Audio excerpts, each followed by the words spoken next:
Pada video kali ini saya akan mencoba mengupdate lagi terkait dengan perkembangan kasus almarhumah Vina dan almarhum Eki. Di mana kita ketahui bersama bahwa di dalam perkara ini ada seorang saksi yang dimana saksi tersebut adalah yang dianggap mengetahui terjadinya peristiwa tindak pidana. Saksi Dede ini mengatakan dan mengakui, di mana kita sudah tahu semuanya bahwa Dede ini memberikan keterangan yang tidak benar, memberikan keterangan palsu atau keterangan bohong di dalam perkara dilaporkan oleh Pak Rudiana. Nah, sejak kita mengetahui atau munculnya Dede ini, kemudian Dede ini dilaporkan ke pihak kepolisian, ya kan? Di mana Dede mengatakan bahwa waktu di kepolisian itu dia dipaksa, dipaksa di bawah tekanan Pak Rudiana, kemudian memberikan keterangan dengan sudah diarahkan, sudah dikasih tahu sebelumnya sebelum dimintain keterangan oleh penyidik. Nah, cuman di sini yang menjadi pertanyaan kepada kita semua, apakah kemudian sudah tepat Dede ini dilaporkan karena memberikan keterangan palsu di bawah sumpah?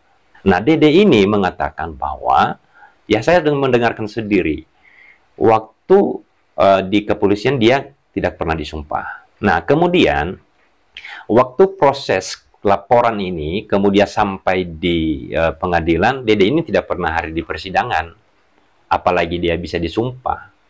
Bagaimana saya mengetahuinya dia tidak pernah hadir? Nah, saya mengambil contoh salah satu di putusan, di putusan salah satu terpidana, yaitu Sakat Tatal. Nah, saya ada putusan di sini. Ini putusannya putusan terpidana Sakat Tatal yang sekarang mengajukan peninjauan kembali. Di sini ada nama Dede, Di sini dia sudah dipanggil di persidangan tetapi tidak datang. Artinya tidak datang berarti tidak disumpah, tidak memberikan keterangan. Jadi keterangan yang ada di dalam putusan ini adalah keterangan waktu di kepolisian. Nah, itu yang pertama. Kedua, selain Dede, Aib juga tidak hadir dalam persidangan Sakat Tatal tersebut. Karena di sini disebutkan dia tidak hadir, Aib itu tidak hadir sekalipun sudah pernah dipanggil. Nah, saya kembali ke pertanyaan awal. Apakah sudah tepat Dede ini dilaporkan, tepat dilaporkan memberikan keterangan palsu di bawah sumpah? Nah, pada umumnya kita ketahui bahwa pasal yang dilanggar ketika memberikan keterangan palsu di bawah sumpah adalah pasal 240 KUHP pidana atau KUHP. Di dalam pasal 242 ayat 1 dan ayat 2 adalah keterangan palsu yang dimaksud itu adalah di bawah sumpah. Nah, seperti yang saya ceritakan tadi, apakah Dede ini nanti jadi tersangka memberikan keterangan palsu di bawah sumpah, sementara di kepolisian pun waktu dia jadi saksi tidak pernah disumpah, tidak pernah hadir di persidangan, artinya belum pernah disumpah kan? Kan begitu kira-kira yang menjadi pertanyaan bagi kita semua kan? Nah, saya kasih contoh kepada kita semua. Seperti ini kira-kira contoh Seperti ini kira-kira contoh berita acara pengambilan sumpah kalau di kepolisian. Seperti ini contohnya. Ini ada berita acara pengambilan sumpah. Betul memang di sini itu diberikan ucapan sumpah kalau untuk agama Islam itu sumpah, tapi kalau untuk agama Kristen itu biasanya berjanji. Nah, di sini ada bunyinya. Tetapi pertanyaannya, karena setahu saya selama ini kalau di kepolisian itu jarang disumpah saksi itu, jarang disumpah. Artinya hanya untuk memenuhi syarat-syarat yang di dalam berkas untuk kemudian berkas itu sampai dilimpahkan ke kejaksaan, kemudian dilimpahkan ke persidangan. Dari keterangan yang disampaikan oleh Dede ini tidak bisa dijadikan alat bukti. Kenapa tidak bisa dijadikan alat bukti? Karena jelas di dalam pasal 185 ayat 7 keterangan saksi itu kalau belum disumpah, itu bukan merupakan alat bukti. Sekalipun di dalam pasal 184, ya, Kitab Undang-Undang Hukum Acara Pidana, disebut salah satu alat bukti itu keterangan saksi. Dalam kasusnya almarhum Vina dan almarhum Eki ini, Dede ini kan dijadikan saksi yang melihat langsung, kan begitu, bersama dengan Aep. Yaitu, apakah ini diperhatikan apa tidak? Saya tidak tahu juga apa diperhatikan apa tidak, ya. Termasuk Aep. Ditanya dulu, waktu di kepolisian itu beneran disumpah apa enggak? Kalau enggak disumpah, artinya keterangan saksi tersebut, ya, tidak bisa dijadikan alat bukti.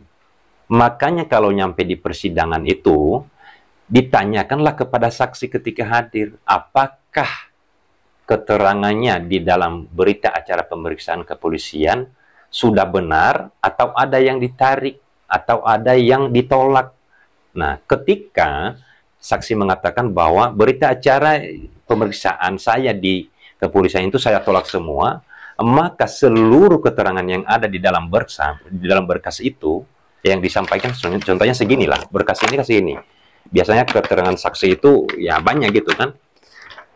Seluruh keterangan itu tidak bisa dijadikan pedoman atau tidak bisa dijadikan alat bukti oleh hakim dalam memutus perkara. Tapi keterangannya yang disampaikan di persidangan lah yang dijadikan alat bukti. Itu yang dimaksud di dalam pasal 184. Ya, Kitab Undang-Undang Hukum Acara Pidana. Nah, pertanyaannya lagi, saya balik lagi, ya, saya bukan mengulang-ulang, tetapi ini perlu kita tahu semua, ya. Saya pikir, ya, laporan terhadap Dede, ya, terhadap Dede memberikan keterangan palsu di kepolisian itu, saya pikir ini tidak memenuhi unsur di dalam pasal 242. Karena kalau tidak disumpah, kemudian dia dilaporkan 242 terkait dengan keterangan palsu, ya, kan tidak memenuhi unsur, kecuali dia udah disumpah. Nah, ini yang memang saya tidak tahu apakah ini diperhatikan apa tidak. Ya, memang hal-hal seperti ini, ya, yang harus diteliti dalam kasus ini. Kalau saya lihat memang, ya, kasus ini menariknya apa sih? Ya, menariknya tidak ada menurut saya. Cuman, ya, prosesnya ini membuat masyarakat turut prihatin, ya, karena dibuat seakan-akan ini sudah terjadi pembunuhan gitu, ya. Seperti pada video saya sebelumnya kan pernah saya sampaikan. Ini saya yakin bahwa kasus almarhumah Vina dan almarhum Eki itu adalah bukan pembunuhan, tapi kecelakaan. Ya, saya tidak mengulang lagi karena ada di kontes saya sebelumnya. Nah, di sini hanya saya membahas terkait Dede saja. Nah, Bapak Ibu semua bisa memberikan pendapat terkait dengan Dede, keterangan Dede yang disampaikan waktu beberapa hari yang lalu atau beberapa bulan yang lalu. Pertanyaan yang kedua, ya, apakah kemudian laporan terhadap Dede terkait dengan keterangan palsu bisa tidak dijadikan novum untuk membebaskan 7 terpidana, ya, kalau nggak salah 5 atau 7 terpidana itu di peninjauan kembali? Ya, saya jawab bahwa menurut saya tidak bisa, karena yang dijadikan novum itu adalah keterangan informasi atau berkas-berkas atau bukti-bukti baru yang tidak pernah disampaikan di persidangan sebelumnya, baik itu di tingkat pengadilan negeri tingkat pertama, di tingkat banding, dan kasasi. Nah, itu yang bisa. Jadi, sebenarnya jadi pertanyaan buat saya sendiri, ya, saya percaya juga bahwa Bapak Ibu ini bertanya-tanya, apa sebenarnya maksud dan tujuan melaporkan, ya, Dede ini ke pihak kepolisian? Ini jadi pertanyaan juga buat saya. Nah, anggaplah itu bahwa itu adalah untuk membongkar kasus ini bahwa memang tidak benar terjadi adanya pembunuhan. Tapi gara-gara ada keterangan Dede, maka ini diproses oleh pihak kepolisian. Nah, kan saya kembalikan tadi bahwa keterangan itu tidak bisa dijadikan alat bukti karena belum disumpah. Nah, itu, ya, semoga berikutnya kita mendengarkan informasi yang baru. Karena kenapa?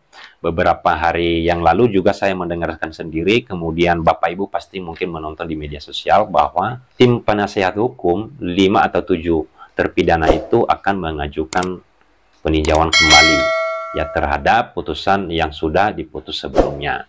Sebelum saya menutup ya video ini, saya menitip kepada semuanya, kalau ada informasi baru ataupun ada bukti baru yang ditemukan terkait dengan atau berkaitan dengan kasus almarhumah Vina dan almarhum Eki ini, silakan dikontak saya atau bisa juga di komen nanti di video ini.